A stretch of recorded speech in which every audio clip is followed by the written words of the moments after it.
Hey guys, I'm Aaron, and today we're going to answer the request that's come through more than anything else. How do I draw a padlock in SketchUp?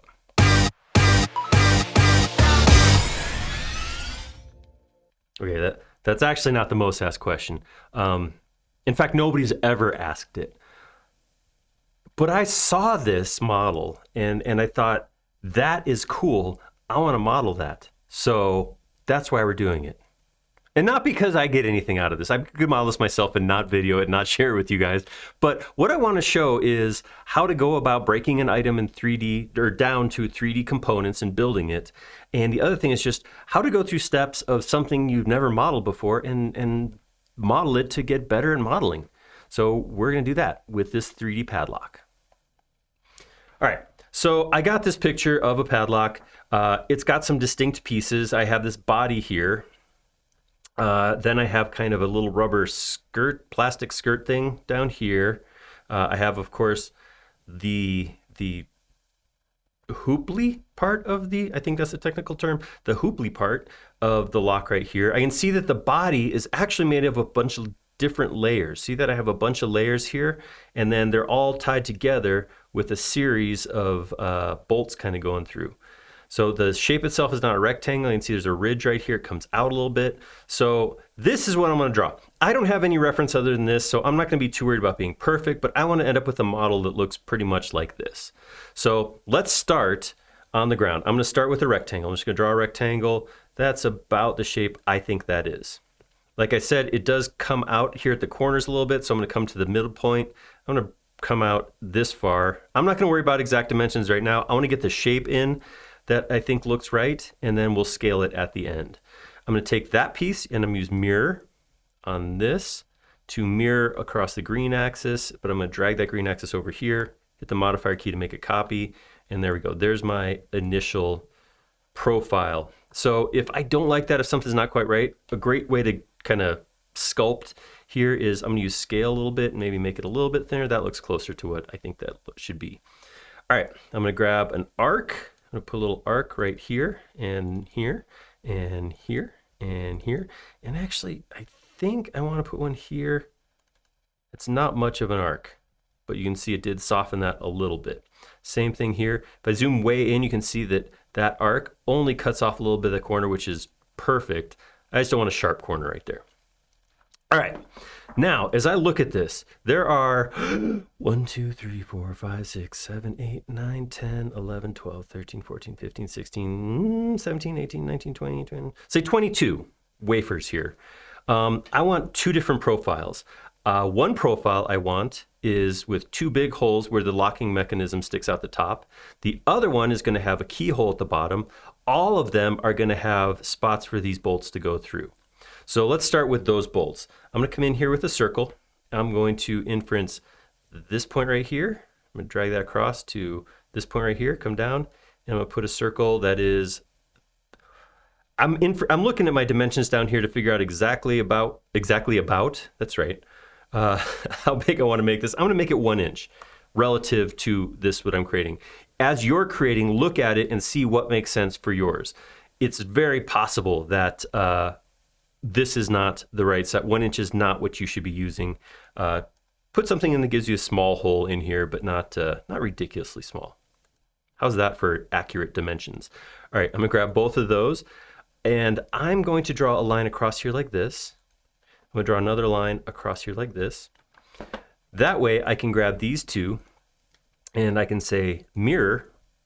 Again, hit the modifier key to copy, use this point right here to copy those across. And we need one more up here. So what I'm going to do is I'm going to grab this by the center point, both of them. I'm going to option copy that over here to the middle like that. And now I'm going to grab this one and I'm going to drag it down to there. So I'm going to say, see, look at it on my lower right corner. It says approximately 2 11/16, approximately 2 5/8. I'm just going to put in 2 space 5/8 inches. That way it's exact. And the reason I want it exact is because I want it to be the same on both sides. So I'm going to say 2 5/8 inches and hit enter. That way when I move this one up, I'll move it up the exact same amount. Again, I'm not really worried about exact placement, but that gets me close. All right, I'm gonna grab this, and I'm gonna option copy this over here, 2x, give me 2 copies. I did that so I wouldn't have to delete out the holes, just had to copy it anyhow. Now, I'm gonna put in my 2 lock holes. So I'm gonna come here. Again, I'm gonna do the same thing. I'm gonna put this geometry. I probably should have left it originally. I'm gonna come right here and I'm gonna make a hole that big. I'm gonna take that and I'm gonna rotate a copy around to the other side. You can use that mirror button or you can use that to copy. Either way works. Delete this, delete this. One last one. Again, I'll draw a line straight across like this. I'm gonna put a circle right here. This is where the lock's gonna go. It's gonna be a little bit bigger than the holes for the whoopie do or whatever that I call that thing. All right, there we go. So now I'm gonna come in here, push pull this one wafer up about that much. I'm gonna triple click. I'm gonna soften and smooth that. Get rid of my edge lines there. There we go. Same thing, I'm gonna come over here, push pull this up to here. Now, here's the thing that's gonna happen. Triple click, so I'm just gonna toggle softening, smoothing on, off and back on again. Here's what's gonna happen. I'm gonna make this into a component. I'm gonna say this is a bottom wafer. I am aware that there's other stuff going on inside of a lock that I'm not modeling. I'm really just modeling for the exterior right now. So I'm gonna go same thing, grab that one, make it a component. I call this a top wafer. There's gonna be about 11 of each of these. The problem is gonna come where if I grab this, let's see, give me a good point that's the same. There's the midpoint. I'm gonna drop it, snap it right to the midpoint there. Once I do that and I make a bunch of copies, so I'm gonna go from here, option up to here, 10x, and then I'm gonna grab this one and I'm gonna move it down from here, copy down to here, 10x. All right, there's the body of my lock. So you see it halfway through with the holes here, halfway through with the keyhole here. But an issue that's gonna come up right now is if I was to, say I was to render this, or say I was to, let's just go turn lines off and see what it looks like. If I go to my styles and I go to edit and I go turn my profiles off, makes it thinner, that looks nice, but as soon as I turn this off, it's one big piece. I wanna maintain this. I wanna maintain the look like this is different pieces. So here's the thing that I like to do in a situation like this. I'm gonna go back to just my 2 pieces. I'm gonna turn my edges back on. I'm gonna grab, double click in here. I'm going to offset this big outside piece, not a lot, like a teeny tiny bit. Oops, let me collapse this real quick. Undo, pull that in, say like 1/8 of an inch at this scale, 1/8. Enter. All right, that looks good. Then I'm gonna double click here. Double clicking gets all this edge right here, plus this whole side, but I don't want this whole side, right? I'm gonna come down here. I'm going to change my modifier to subtract. Look down at the bottom. Here's my shift option on Mac to subtract. Double click this, will get rid of that edges. Double click this, and I'm left with just this piece. I'm gonna grab that and I'm gonna move it vertically 1/8 of an inch. 1/8 inch, enter. I got some more lines here, but that's easy enough to triple click. Sometimes I say a thing and my body doesn't do that thing. So, all right, let's try that. And then we'll come over here. Same thing, offset, double click, subtract, get rid of these 2. Turn off the bottom and all connected edges. And take this one now and move it vertical down 1/8 of an inch. Now, if I take this, I'm gonna slide it over. It's right on top of this one. And then I'm gonna move it up like that. See that little gap we just created in there? Oops, let me soften this again too. See that little gap we created? That will mean that that is visible even if we turn our edges off. So if I come into styles and I say no edges, I still see that little relief there. That's what we're looking for. So when we look back at this, we want to see that it's a bunch of wafers stacked together. I'm gonna turn edges back on to work from, of course. I'm gonna grab this, option copy vertically up to here, 10x. From here, I'm gonna drop it down from this top option straight down to here, 10x, and there we got the body of the lock. So once we have that, the rest of it is gonna go pretty quick. So I'm gonna put this bolt in real quick, and that goes all the way down. Look at the zoom inside. I'm not even using my 3D mouse right now, guys. I'm just drawing a thing. All right, so we're gonna draw from the center here, come up like this. I'm gonna push pull that all the way up to the top. Then I'm going to offset that about that much. I'm gonna raise that up to here. I'm gonna raise this up to here. Then I'm gonna use move to move this vertically about like that. I don't want a lot of detail in here. I don't need a lot of detail in here. I just want the indication that there's kind of a screw head thing here. So I'm gonna come in here, get rid of that, soften, smooth that. We'll crank it up a little bit more to get rid of some more geometry. Oh, I think I got geometry inside here. That's why. If I turn on X, see that face on the inside? That's what's causing this to not get softened. So the way what I want to do with that is on the bottom, I'm just going to go like this and pull this through just a little bit like that. I'm going to triple click and make that my component. And this is just going to be, I don't know, I'm going to call it a bolt. I don't know what that little thing that goes through there is. Probably a pin of some sort. It's tiny. But then once that's done, I can go tools, I can say solid inspector. That'll get rid of those internal faces for me automatically. So I come back in here, triple click that again, and toggle that on and off, and they'll get a nice smooth bolt. That looks great. Love it. That looks awesome. All right, how do we get this copied? Same way I made the holes originally. I'm gonna take this one, I'm gonna say mirror that along here, wherever the middle point of this face is. I'm gonna turn off X-ray. I'm getting snapping to faces that I can't even see. There we go, perfect. And now we gotta go through the middle. So I'm gonna do this. I'm gonna go stick a point from there to there, grab both of these. I'm gonna rotate from here, a copy to here. And then on the bottom, I'm gonna grab one of them.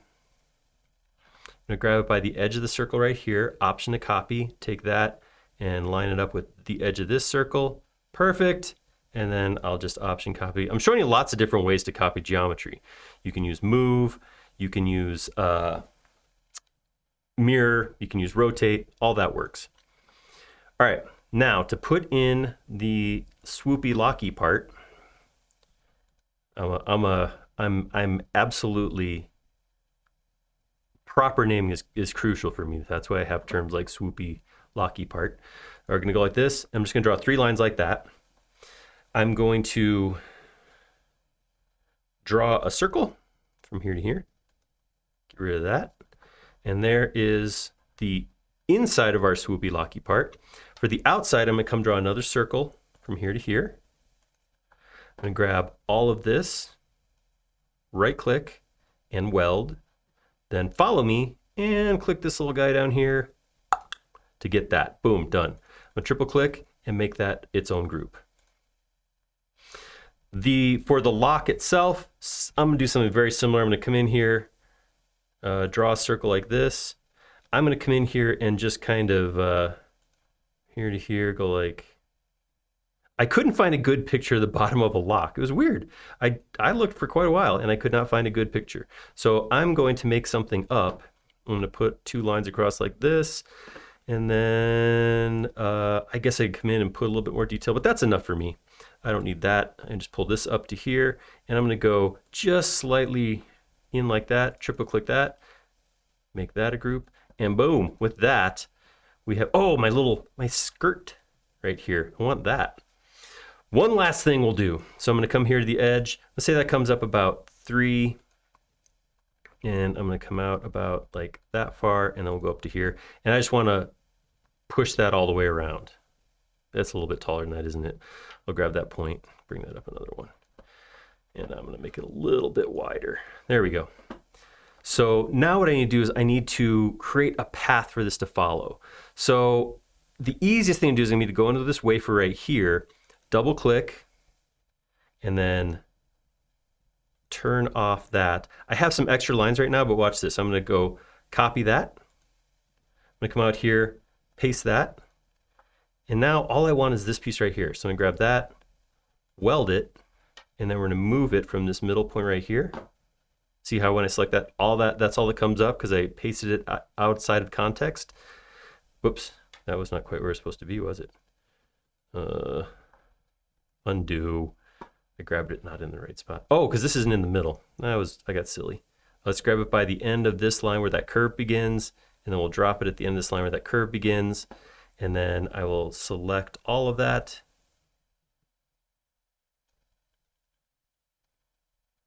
Not you, though. Oh boy, I'm selecting like crazy. I'm highlighting everything. All right, there we go. There's just my edge. I'm just gonna weld that one more time because I think I broke it when I dropped it on this geometry. And then I'm gonna say, now follow me with this. What's your problem, man? Okay, let's try it again.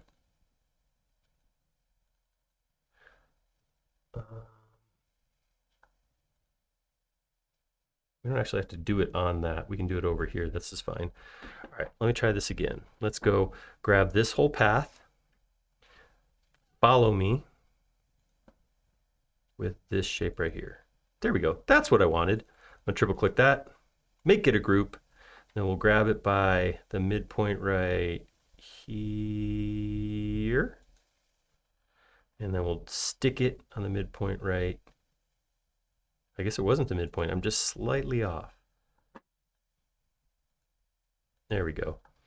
And then depending on where that looks like it sticks up a little bit, it actually looks like the top and bottom wafer are slightly recessed, but I'm just gonna go ahead and do that. And there we go. I can get rid of this, delete, and I have a probably way too detailed for how big this actually is lock. Last thing I can do is scale it. So I'm gonna grab it all, put it in a group, make that into a group, come into that group, and say, okay, from here to here is 1 inch. So I'm just gonna grab my tape measure, say from here straight across to here, that should be 1 inch. Resize the group, yes, that's gonna get smaller. I didn't mean to put that in, that doesn't have to be in there. And that should look more, if I move that near 3, that should look more like a normal lock size. Whoop. I didn't move it by 3, I buried it in the ground. All right, there we go. And then we'll slide that over by 3. There we go. That looks like a normal lock size. Looking good, lock. And again, because the way we did this, where we put the little pieces in there to show some relief between the wafers, I come to styles, turn my edges off, and I still have that relief. And oh, I could exacerbate.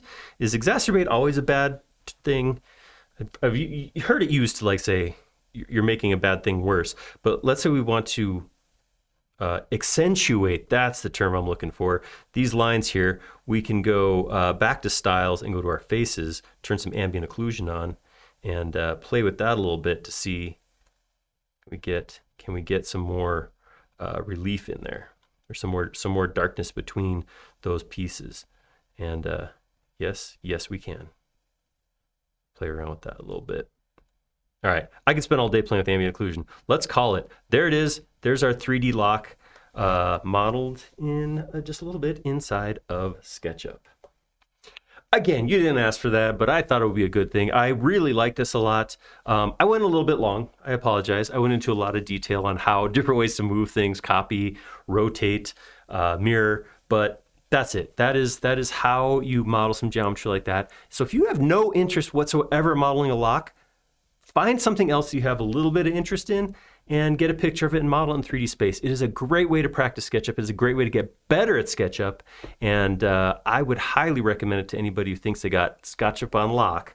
Go try some weird shapes. Get some models in there. It's good practice. If you like that video, click like down below. And if you haven't already, please do subscribe. We create several videos each and every week, and you'll be notified of all of them if you subscribe. Most importantly, though, leave us a comment down below. Let me know what you thought of that. Let me know if you have another thing you think would make a good model, or if you have another idea for a video totally unrelated to these modeling practices. We like making these videos a lot. We'd like them even more. Let's show you something you want to see. Thank you.